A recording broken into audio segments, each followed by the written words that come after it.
근데 주변에 그때 가족분들이나 말리고 그러진 않았어요? 저렇게 막 사들이고 있을 때? 뭐 말리는 수준이 아니고 저주에 가까운 악담들을 많이 했죠. 네. 조언이라고 생각하지만 사실은 저주. 안녕하세요. 윤터뷰의 윤미애입니다. 오늘 제가 일전에 출연을 하면서 어거지로 정 대표님이 어디 이렇게 출연을 잘 안 하세요. 그래서 PD님들한테 살짝 여쭤봤더니 직접 들이대보라고 그래서 제가 그냥 쑥 들어갔습니다. 쑥 들어가서 어렵게 섭외한 우리 정 대표님인데요. 워낙 유명하신 분이라 제가 소개를 좀 할게요. 30대 초반 대기업에 월급만으로 부자가 될 수 없다는 걸 깨닫고 월 수입 90% 저축하며 10년간 30채 이상의 아파트 상가를 사고팔고 하셔서 자수성가한 직장인으로 진짜 직장인들의 로망인 투자자가 되셨으며 지금은 138만 구독자를 보유한 부동산을 읽어주는 남자로 김래원을 닮은 정태익 대표입니다. 네. 반갑습니다. 감사합니다. 제가 출연 섭외를 그때 하면서 9일남 섭외해서 다들 진짜 말해서 그래도 오해가 있을 수가 있는데 뭐 제가 무슨 뭐 거만하게 뭐 일부러 안 나가고 뭐 이런 게 아니고 생각보다 이게 바쁩니다. 할 게 좀 많아가지고 거기다 또 나와주셔가지고 제가 또 기쁜 마음으로 이야기를 하려고 나왔습니다. 그래서 저는 뭐 전문적인 채널은 아니어서 저는 그냥 편하게 제가 손님들 상담한다는 생각으로 수다 떤다고 표현을 하는데 구독자 입장에서 궁금한 거 몇 개 제가 뽑았고 이것저것 좀 오늘 파헤쳐 보도록 할게요. 아니 대기업을 다니다가 부동산에 관심을 갖게 됐어요. 그래도 이 정도 직장이면 보통 회사에 안주하잖아요. 근데 어떻게 처음에 부동산에 이렇게 관심을 가져서 시작을 하시게 된 거예요? 물론 이제 그 회사에 들어갈 때는 뼈를 묻겠습니다 막 이러면서 면접을 보긴 봤지만 실질적으로 회사를 떠나서 이제 길게 제 인생의 플랜을 봤을 때 근로소득이라는 거에 안주하려는 생각은 사실은 없었습니다. 처음부터? 왜냐면은 삼성동에서 이제 한 2살 때부터 거의 살았었어요. 많은 분들이 거기 살았으면 부자네 뭐 이런 얘기 하겠지만 지금의 강남하고 이 한 40년 전의 강남은 다릅니다. 무밭, 배추밭도 있었고 테헤란로에 그때는 정말 좀 뭐랄까 반지하에 사는 친구들도 뭐 아니면 부잣집 아들도 같이 모여 사는 동네였어요. 그렇죠. 근데 그게 사실 한 80년대, 90년대 지나면서 아마 뭐 제가 추측컨대 전 세계에서 가장 땅값이 빠르게 올라갔던 동네가 아닐까. 맞아요. 그러니까 지금으로 생각하면 비트코인 초기 시장이었던 것 같은 느낌인 거예요. 그러니까 이게 비트코인을 산 사람하고 안 산 사람이 완전히 갈라지듯이 그 어린 시절 때도 이제 부모님들이 어떤 선택을 했느냐. 그때는 이제 차명 거래도 잘 됐었어요. 저랑 똑같이 컸던 친구들이 나중에 뭐 20대 초중반인데 이미 뭐 막 수십억 부자가 된 친구들도 있고. 근데 또 상대적으로 투자를 안 하신 분들은 정말 또 힘들게 살고 뭐 이런 걸 보면서 되게 경제적으로 좀 약간 염세주의 뭐 이런 거가 좀 있었거든요. 이제 그러다가 20살, 21살 때 이제 부자 아빠, 가난 아빠 그런 책 보면서 이제 나도 패배주의에서 내가 잘하면 어떻게 해볼 수도 있겠다라는 생각이 좀 들더라고요. 그러면서 그때는 이제 돈이 뭐 워낙 당연히 없으니까 20살인 주식으로 내 인생 바꾼다면서 회사 들어갔을 때가 이제 20대 후반이니까 그때까지 주식에 대해서 관심 많았었고 근데 이제 본격적으로 회사 들어가서 이제 돈을 버니까 그 전까지는 부동산에 대해서 관심이 없었는데 제가 이제 건설회사 다니니까 자연스럽게 제가 만드는 게 어찌됐든 그 지역에 뭐 호재든 뭐 인프라가 되는 거니까 직원분들 중에 정말 소수는 이거 내가 이렇게 하면은 어차피 이게 호재고 개발이 되는 거니까 미리 사놓자 이렇게 해서 조금씩 돈을 좀 버는 분들이 좀 있었어요. 근데 그건 완전 소수인데 주식만 하던 청년이 그렇게 부동산을 하기가 쉽지 않았을 건데. 이게 저는 이제 주식 투자를 뭐 무작정 권하진 않지만 주식 투자를 좀 해볼 필요는 있다고 생각하는 게 크게 봤을 때는 아마 시청하신 분들도 공감하실 텐데 주식이든 뭐 코인이든 뭐 부동산이든 뭐든지 간에 투자라는 개념은 크게 봤을 땐 같은 거거든요. 어떤 그 대상이 다를 뿐이지. 그러다 보니까 저는 주식 투자를 해가지고 투자에 대한 이해도 이런 거는 그래도 조금 있었던 것 같아요. 그래서 남들이 들었을 때는 야 네가 뭐 돈이 어디 있어서 뭐 부동산 투자해? 뭐 이런 얘기를 들었는데 저는 오히려 잠깐만 이거는 이렇게 하면 되는 거 아닌가? 뭐 이런 생각이 좀 들더라고요. 어차피 싸게 사서 비싸게 팔고 배당 개념은 또 월세도 있고 이런 것들로 이제 치환이 좀 잘 돼서 부동산 괜찮겠는데 하면서 이제 그때 관심을 가졌습니다. 근데 그때 참 지나고 나면 운이 좋았던 건데 제가 2009년에 취직을 했는데 2009년 초반부터 금융위기가 터지면서 제가 신입사원인데 입사하자마자 잘리는 친구들이 나타나고 권고 사직 막 하던 그 살벌한 시기였기 때문에 집값 막 떨어지고 정말 그 폭락장에 제가 초입에 시작을 한 거죠. 남들이 다 집 안 산다고 하는데 저만 그냥 집을 사러 가니까 지나고 나서 보면 참 좋은 시절이었어요. 정말 괜찮은 거를 싸게 팔았고. 그러니까 운도 좋았고 그걸 할 수 있는 그런 사고를 갖고 있었던 것도 대단한 복이었네요. 그러니까 제가 그래서 저는 뭐 주식 투자든 뭐든 어쨌든 무언가에 대한 고민을 하고 좀 이렇게 시도해 본 게 어딘가에 또 써먹히더라고요. 마냥 그 시간 낭비되지는 않아요. 아 그럼요. 뭐든 해야 된다는 건 저는 같은 생각이라. 아니 그래도 그때 그 나이에 첫 직장에서 그렇게 하기 쉽지 않은데 투자라는 학습이 돼 있으셔서 할 수 있었던 것 같아요. 그건 너무나 잘 하신 것 같아요. 근데 주식은 왠지 안 보이는 거 무형의 그런 금융상품이니까 안 되면 어떡하지 이런 것 때문에 저는 주식은 아예 생각을 안 하거든요. 주식을 하다가 부동산으로 전향하는 것도 쉽진 않아요. 어떻게 딱 넘어올 생각을. 지금도 주식을 같이 하시죠, 투자를? 아니요, 저는 지금 뭐 주식은 뭐 거의 안 하는 수준이나 마찬가지고 부동산으로 이제 왔는데, 그러니까 이제 시드가 작았기 때문에 쉽게 넘은 거지. 제가 만약에 주식으로 뭐 10억을 벌어봤다, 그러면 사실 부동산으로 잘 안 오기도 하죠. 오히려 그때 저는 되게 운이 좋았다. 시장이 되게 좀 이렇게 무너지는 시기였고 또 저도 또 계기가 돼가지고. 근데 주변에 그때 가족분들이나 부모님이나 말리고 그러진 않았어요? 저렇게 막 사들이고 있을 때? 뭐 말리는 수준이 아니고 저주에 가까운 악담들을 많이 했죠.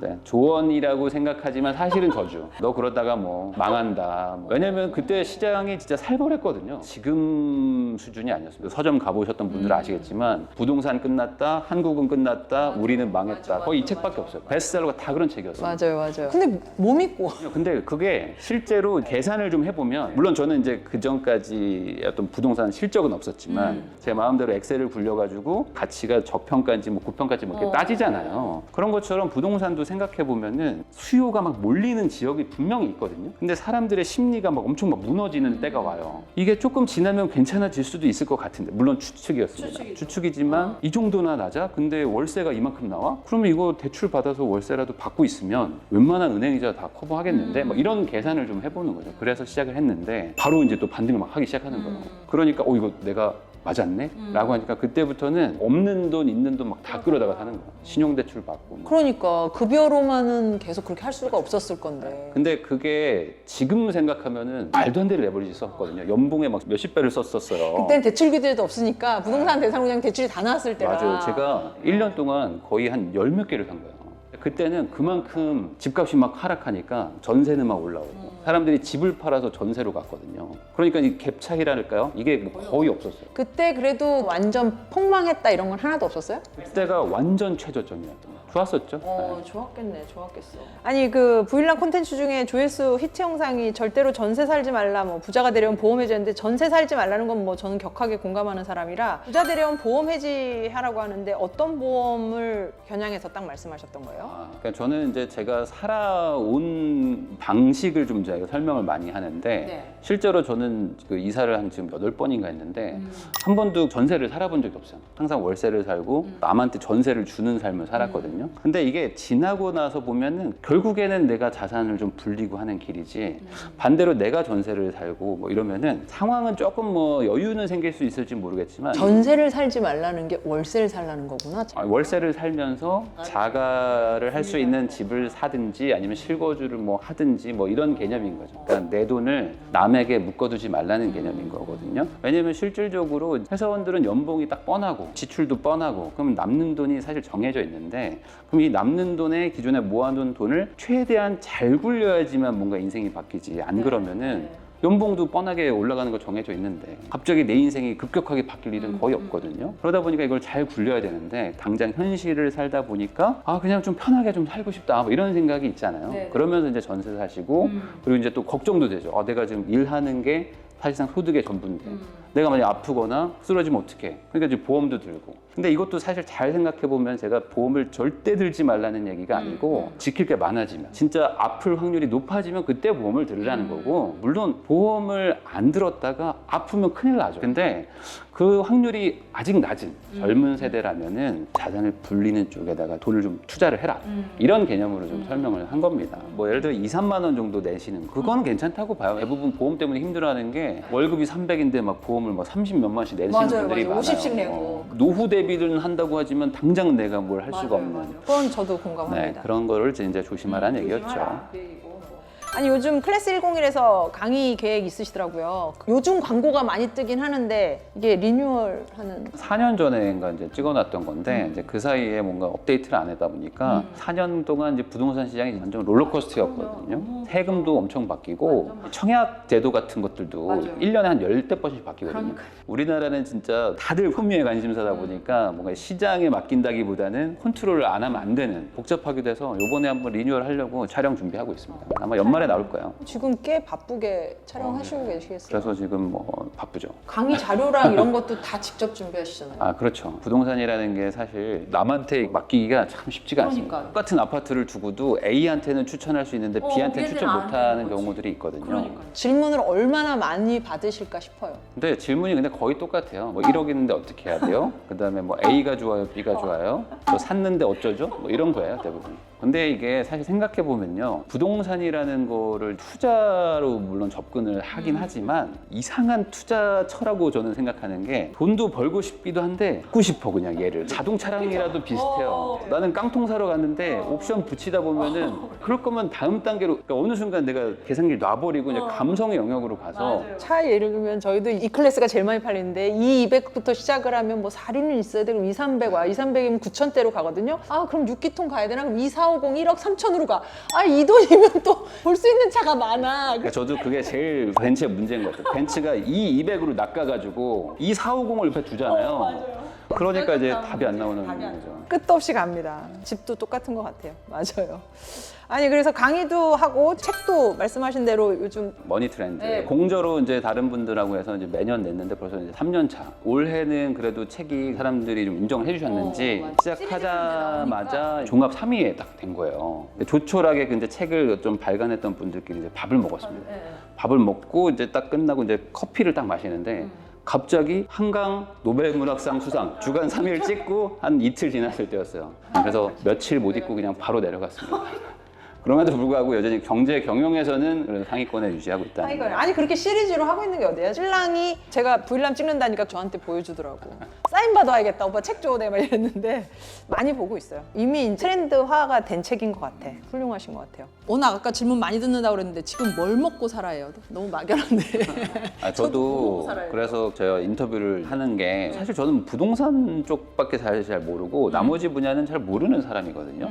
그러다 보니까 이제 새로운 분야 이런 것들도 공부도 할 겸 해서 인터뷰도 하거든요. 그러면은 요즘에 가장 어쨌든 저도 관심 많고 하는 게 이제 코인 쪽하고 AI 관련된 이제 테크 쪽이거든요. 이쪽 분들 나오시면은 저는 진짜 진심으로 궁금해서 막 물어봐요. 왜냐면 챗GPT를 써보거나 뭐 해보면은 어떤 교육 시스템에서 아무리 수제라고 해봐야 컴퓨터한테 이제 될 수가 없잖아요. 그럼 도대체 어떻게 애한테 뭘 하고 살으라고 해야 될까 이런 생각 많이 하거든요. 그래서 뭐 저의 지금까지의 어쨌든 결론은 두 종류밖에 없는 것 같아요. 뭐요? 제가 우리 애한테 항상 자기 전에 같이 누워가지고 얘기를 해주는데 한 몇 년 전까지만 해도 임대인과 임차인이다 이렇게 얘기를 했었거든요. 근데 요즘 이제 하나 더 했습니다. 로봇한테 일을 시키는 사람하고 로봇한테 일을 받아서 하는 사람이 있을 것이다. 너는 뭘 할래? 이 얘기를 지금 요즘에 제일 많이 하고 있고요. 로봇을 당연히 일을 시켜야지 뭐 이런 얘기를 막 하더라고요. 그게 만약에 안 될 수도 있지 않습니까? 그게 만약에 안 된다면 뭘까? 매력적인 사람이 되라. 저는 그런 얘기를 하거든요. 결국에 로봇은 나한테 돈을 쓰는 존재는 아니잖아요. 그럼 누군가 나한테 돈을 쓰게 만들어야지 내가 돈을 버는 건데 20년, 30년 뒤에도 남아있는 거는 그냥 이 사람이 좋은 거죠. 뭐 아주 단순히 얘기하면 뭐 아이돌이든 뭐든 이런 것처럼 여전히 남아있을 거라고 생각하기 때문에 아이한테 어떻게 하면 뭐 친구들하고 잘 지낼 수 있는지 이런 것들을 잘 생각해봐. 반장이나 뭐 이런 것들도 할 수 있으면 해. 뭐 이런 얘기들을 많이 하거든요. 반장이나 이런 거 할 수 있으면 해봐 그러면 아이가 한다고 그래요? 겁내하고 이런 것들도 있잖아요. 그럼 너 어떻게 AI한테 한번 일 시킬래? 뭐 이런 거 다시 한번 물어보고 아니면 반장할래? 뭐 이런 거 다시 한번 물어보는 거죠. 최대한 좀 매력적인 사람이 되게 하려고 노력을 하고 매력적인 있습니다. 사람이 되기엔 되게 좋은 말인데 초등학생 아이가 알아먹기에는 어렵지 싶은데 저는 알아먹어지네요. 매력적인 사람이 되나 되게 좋은 말이네. 아니 오늘 제 채널에 올라온 질문이기도 해요. 지금 딱 10억 있으면 뭐 하라고 하고 싶어요? 남는 돈이 10억인지 전 재산이 10억인지도 중요하잖아요. 남는 돈. 그래서 남는 돈이 10억이신 분들은 대부분 집이 여유자금. 있으시고 그래도 집을 한 채로 조금 더 좋은 데로 가는 게 우선은 맞다. 상급지로 이동. 왜냐면은 빌딩 뭐 이런 쪽에도 지금 이제 하고 있는데 이런 것들을 보면은 10억이 참 애매한 금액이에요. 집으로 합치면은 되게 괜찮은 금액인데 다른 쪽으로 옮기는 순간 조금 애매해지는 이도저도 아닌 금액이 되거든요. 왜 그러냐면은 사실 현 시대에 아파트, 뭐 주택이라고 할까요? 뭐 이런 개념으로 봤을 때는 3, 40억이면은 그래도 좀 비싼 축에 드는 어떤 물건이잖아요. 그럼요. 그러니까 거의 30%에 해당하는 돈이잖아요. 근데 이게 건물로 간다? 그러면은 한 3, 40억은 정말 작은 규모 쪽으로 가거든요. 저는 이 부동산이라는 거는 결국에 아까 말한 대로 뭔가 갖고 싶어지는 거가 가장 중요한 것 같거든요. 뭔가 어떤 시장이든 어떤 분야에서 좀 상위에 있는 것들을 살 수 있는 게 결국에 길게 봤을 땐 돈을 번다. 왜냐면 항상 상위에 있다는 거는 갖고 싶은 거니까. 집을 뭐 난 더 키울 생각이 없는데? 라고 하시는 분들은 저는 오히려 극단적이라고 생각할 수도 있는데 저는 오히려 비트코인 같은 거 좋아하거든요. 실제로 비트코인도 지금 뭐 투자를 하고 있고. 그럼 비트코인이든 주식이든 대표님은 투자하기 전에 정말 공부를 열심히 해보고 실행하는 스타일이세요? 아니면 그냥 우선 해보고 좀 부딪히면서 이렇게 터득하는 스타일이세요? 저는 이제 후자에 조금 더 가깝죠. 작은 돈으로 먼저 해보고 실패하든 뭐 성공하든 하면서 이제 배우는 게 좀 많다고 보거든요. 대부분 이제 이론 공부를 바짝 하면은 성공할 거라고 생각하지만 사실 그렇지는 않은 것 같아요. 왜 그러냐면 제가 멀리 뛰기를 한다고 쳐도 이론을 제가 빠삭하게 공부해봐야 실제로 뛰다가 이제 선 밟고 그냥 아웃되잖아요. 뭐 그런 것처럼 실제 행동하는 게 훨씬 더 중요하다. 그래서 저도 이제 비트코인 아까도 얘기했지만 관심 없었거든요. 최근에 뭐 한번 다른 분들도 만나고 하면서 관심이 생기더라고요. 그래서 이제 작은 돈 또 넣어보고 그랬더니 막 변동이 막 엄청나게 막 옵니다. 근데 생각해보면 이런 걸 내가 감당할 수 있겠는데? 라고 생각하니까 또 넣고 이제 이러면서 이제 진행하는 거거든요. 저는 정말 비트코인 1도 모르는데 주식처럼 거래하는 채널이 따로 있는 거예요? 비트코인을 더 쉽게 생각하려면 그냥 금이라고 생각하면은 제일 이해가 쉽더라고요. 지구 안에 금이 어느 정도 한정돼 있고 그리고 이거에 대해서 모든 국가가 다 금은 가치가 있는 거야라고 인정하고 있기 때문에 수요는 계속 또 붙는 것이고 저는 그냥 금이라고 생각하고 그냥 사고 있어요. 적절한 예세요. 네. 아니 저는 이런 거 좀 많이 물어보는데 개인적으로 많이 어울리고 이렇게 시간을 보내는 분들은 어떤 분들하고 봬요? 아무래도 이제 경제 관련돼서 이제 유튜브나 이런 데 출연하신 어떤 교수님들이나 뭐 이런 유튜버 분들을 아무래도 자주 보죠. 그런 분들을 뵈면 개인적으로 재미있어요? 일하는 연장선상 아니에요? 아닙니다. 재밌습니다. 그런 분들 모여가지고 뭐 투자 얘기할 것 같다고 생각하시면 전혀 안 하고요. 그냥 다른 얘기 하는 거죠. 그래서 요즘에 러닝을 많이 해요. 그런 분들하고. 그렇게 하고 뛰고 치맥 먹고 들어오는 거 아시죠? 그러진 않습니다. 그러진 않고 그냥 깔끔하게 뛰고 제로 파워에이드. 아 진짜 그걸로 파워에이드 제로로 마시고. 진짜? 저희도 초등학교 1학년 때 엄마들하고 7명, 6명 모이는데 정말 애들 교육 얘기 1도 안 하거든요. 저희들 사담 얘기만 하다 오는데 진짜 바람직하네요. 우리는 치맥 가는데. 그러니까 옛날 통닭집 같은 데 가서 맥주 마시는 데까지 계속 가시더라고요. 골뱅이 시켜가지고. 그렇게 할 말이 많을 수가 없습니다. 그들은 주부들이 어쩌다 나온 거잖아요. 새벽까지. 예, 그렇게 합니다. 정말. 똑같구나.